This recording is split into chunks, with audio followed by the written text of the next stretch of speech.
સુરત મહાનગરપાલિકા કચેરી ખાતે એસડીટી કેર એટલે કે જાતીય રોગ સારવાર અને નિદાન પ્રોજેક્ટનું ફંડ આપવાનું બંધ કરાતા આવેદનપત્ર અપાયું હતું। સુરત મહાનગરપાલિકા દ્વારા વર્ષ 2000ની સાલમાં એસટીડી કેર એટલે કે જાતીય રોગ સારવાર અને નિદાન પ્રોજેક્ટ ચાલુ કર્યો, જેની ગ્રાન્ટ G6 દ્વારા આપવામાં આવી હતી। ત્યારબાદ વર્ષ 2007માં પ્રોજેક્ટને ફંડ આપવાનું બંધ કર્યું। તત્કાલીન SMC કમિશનર અર્પણા મેડમ દ્વારા આ તમામ કાઉન્સિલર અને જે માસ્ટર ડિગ્રી ધારક છે તેમને સુરત શહેરમાં જાહેર આરોગ્યને ધ્યાનમાં રાખ્યા પ્રોજેક્ટને કાયમી ધોરણે સમાવેશ કરવા માટે રાજ્ય સરકાર પાસે જગ્યા ઊભી મળી અને ગ્રાન્ટ માંગી હતી।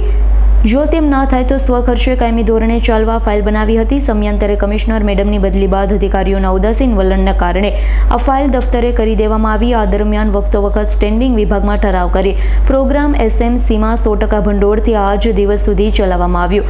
સમય જતાં અધિકારી અને એકાઉન્ટ વિભાગના વિરોધ વચ્ચે આ પ્રોગ્રામને બંધ થવાની ભનક મળતા અમે ગુજરાત હાઈકોર્ટમાં જઈ પ્રોગ્રામ પર સ્ટે લઈ અમને કાયમી નિમણૂક મળે તે માટે 2016માં પિટિશન દાખલ કર્યું છે। વર્ષ 2025માં નિર્ણય આવ્યો। આજે વર્ષ 2024-25ના ઠરાવ અને જજમેન્ટને ધ્યાનમાં લઈ બધા કુલ 37 કર્મચારીઓને એક ઓર્ડર કરી છૂટા કરી દેવામાં આવ્યા। તદ્દન ગેરબંધારણીય છે। કર્મચારીઓને કોઈ બી ગ્રાન્ટમાં સમાવેશ કરી કરારીય બી શરૂ રાખી શકાય। કર્મચારીમાં 12 મહિલા કર્મચારી પણ છે, સાથે 37 પરિવાર પણ છે, જેમની સામે માનવતાના ધોરણે પણ જોવું રહ્યું। મેલેરિયા, ICDS જેવા પ્રોગ્રામ જેમને સુરતના જાહેર જનતાના હિતમાં કાયમી ધોરણે SMCએ સમાવેશ કરી લીધો તો શું HIV માટે સુરત મહાનગરપાલિકા ગંભીર નથી? કાલે HIV નજીકના દિવસોમાં વધશે તો જવાબદાર કોણ? આ માટે સુરત શહેરના જાહેર જનતાના આરોગ્યને ધ્યાનમાં લઈ છેલ્લા 25 વર્ષથી સેવા આપી રહેલા 37 કર્મચારીને ફરી પોતાની ફરજ પર હાજર કરી પ્રોગ્રામ કાયમી ધોરણે ચલાવવો જરૂરી છે। મારું નામ સતીશભાઈ સુરતી। હું છેલ્લા 25 વર્ષથી સુરત મહાનગરપાલિકાના STD કેર પ્રોજેક્ટની અંદર હું સર્વિસ કરું છું।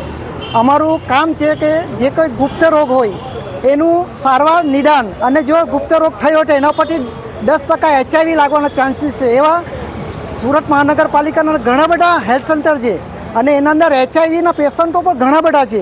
હવે એ બધા અમારા પર નભે છે। જો અમને કાઢી મૂકવામાં આવશે તો સુરત આખું HIV ગ્રસ્ત થઈ જશે, આજે નહીં ને કાલે। હવે અમને અમારા જેવા વ્યક્તિઓ, ક્વોલિફાઈડ વ્યક્તિઓ, એને જો તમે છૂટા કરી દો તો અમે શું, અમારું શું, અમારા બૈરી પોયરાનું શું?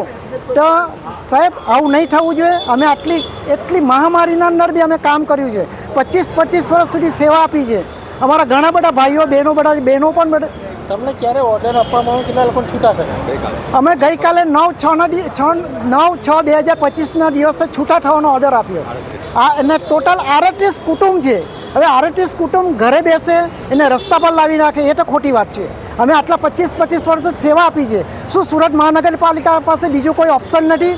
દાખલા તરીકે GHP પ્રોગ્રામ છે, પછી RCH છે, NHM પ્રોગ્રામને અમને લખી દો, એમાંથી ફંડિંગ આપો।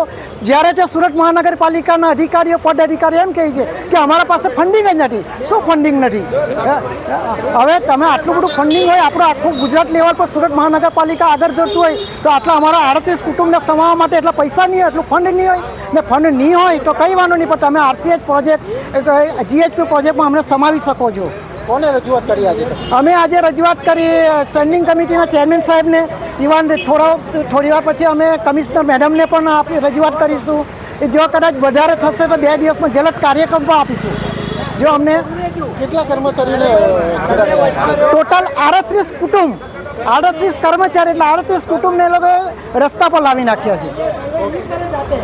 Bureau report S9 news Surat.